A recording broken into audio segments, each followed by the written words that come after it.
other interesting cultural news, you have Nelson Putz reignites proxy fight to save Disney.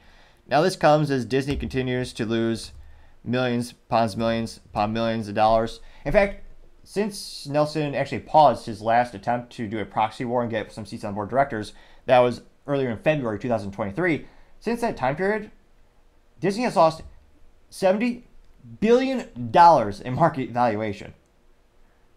Let me say that again. They've lost $70 billion in market valuation. Their stock has dropped that much. A company that used to be a brilliant they used to basically have a license to print money. Disney was so successful at making products that were marketed towards the masses that everyone liked. And they've just shot themselves in the foot, or perhaps a better metaphor would be, they shot themselves in the high-heeled foot worse than Ron DeSantis with his high heels. Now, this article comes to us thanks to CNN. Again, Nelson Putz, a little background in his investment and in his activism. He is very respected in the financial community and investment community. He gets into companies. He actually basically tells them to get out of the politics and stop doing political things, and he helps turn these companies around. And he's done it most famously, I believe, in terms of turning a business around, was with Dr. Pepper way back in the day. And he was able to make a hefty profit off of turning that company around. He also tried to get a little bit of Unilever to stop pushing politics so much into their products as well.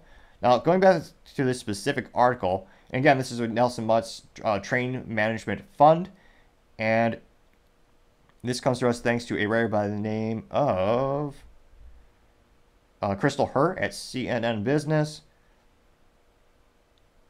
And they noted that Tran's reignition of the proxy fight comes days after Disney revealed a shuffle in its board with Morgan Stanley CEO James Gordon and former CEO of Sky Jeremy Darich to join as new directors. In response to these new additions, Tran said that the moves do not, quote, restore investor confidence or address the root cause behind the significant value destruction and missteps that the board has overseen, unquote. Now, Disney claims, quote, the Walt Disney Company has a I'm sorry, it's hard not to read this and laugh out loud. I will attempt again. Again, this is Disney. Quote, the Walt Disney Company has a proven track record of delivering long-term value to our shareholders, and is in the midst of significant transformation, unquote. That's true. Significant transformation by burning your company to the ground and alienating about half of the market. Because again, if you look at, let's just pull up their fund stock really quick. So Disney stock. So their 5-year trend, it's down about 17.32% in the past 5 years. The past 1 year is down 6%. Year to date, it's actually up about 4%. Let's see. So it's actually up a little bit. They didn't pay dividends? Really? Weak. All right. Past 6 months, it is up 4%. What did it bottom out at? So it looks like it bottomed out about $79.78 per share in October 2023. Now it's up to $92.50 per share. But they're still losing billions of dollars on their actual films. Now, Peltz in January had launched a bid for a seat on Disney's board after the company fired former CEO Bob Chapek in November 2022. The former chief executive's tenure was short and tumultuous, sparkling criticism, particularly for his handling of the company's battle with Florida and its own employees on the state's bill. Again, this is fascinating to see how companies will frame the same situation, but they'll frame it differently to fit their narrative. So CNN says Florida State's bill restricting the teachers of LGBTQ plus topics in the classrooms. Well, it wasn't just those. It was all sexual themes.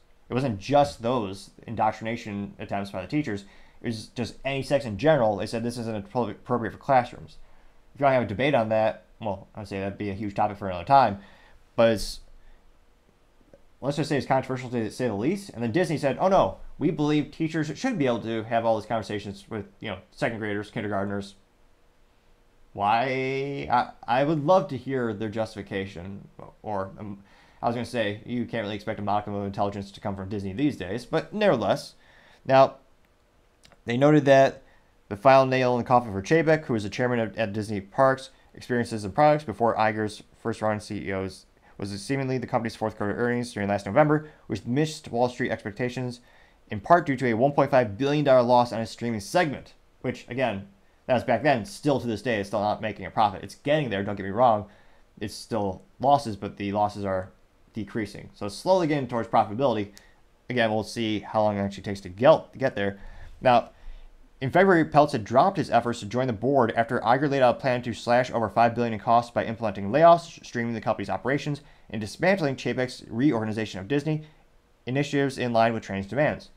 And to Disney's credit, again, we'll give them a little modicum of credit, not a lot, but they did trim their costs. They laid off about 7,000 employees, and there's a lot of fat to trim in that company.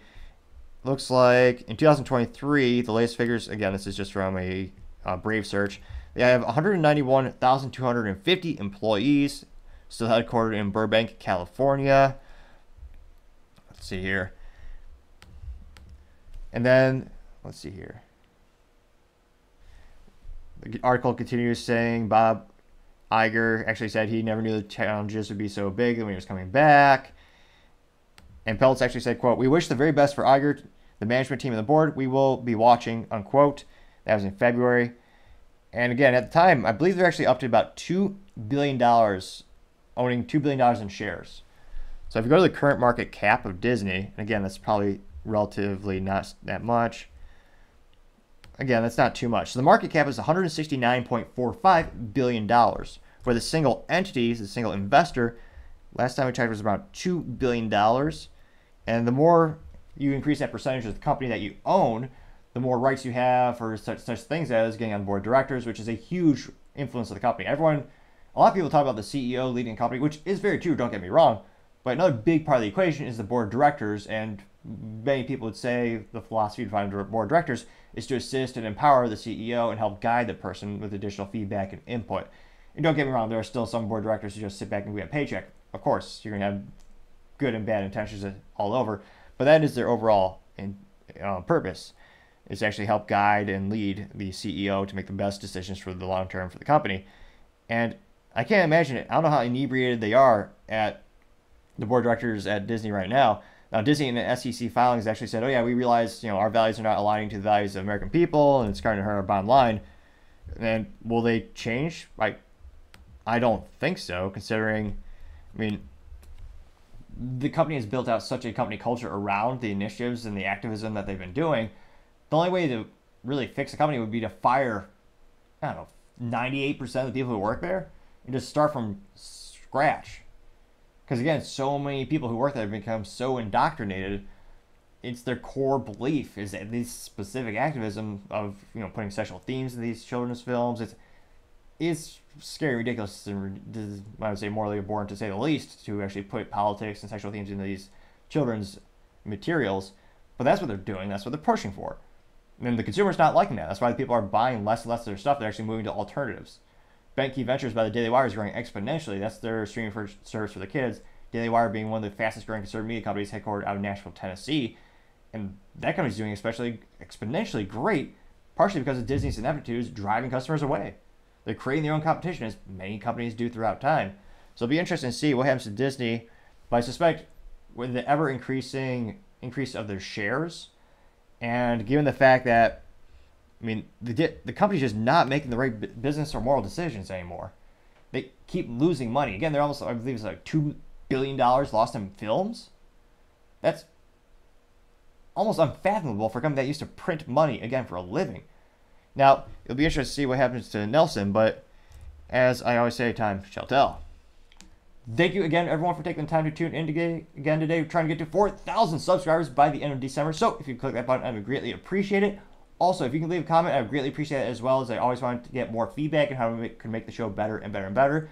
Also, don't forget, you can also leave a thumbs up. That helps with the algorithm and might get it shared to more people, which is also greatly appreciated. Lastly, don't forget to take time to tell your family, tell your friends, tell your coworkers, heck, tell your enemies, tell anyone and everyone. Just stay safe and fight the good fight.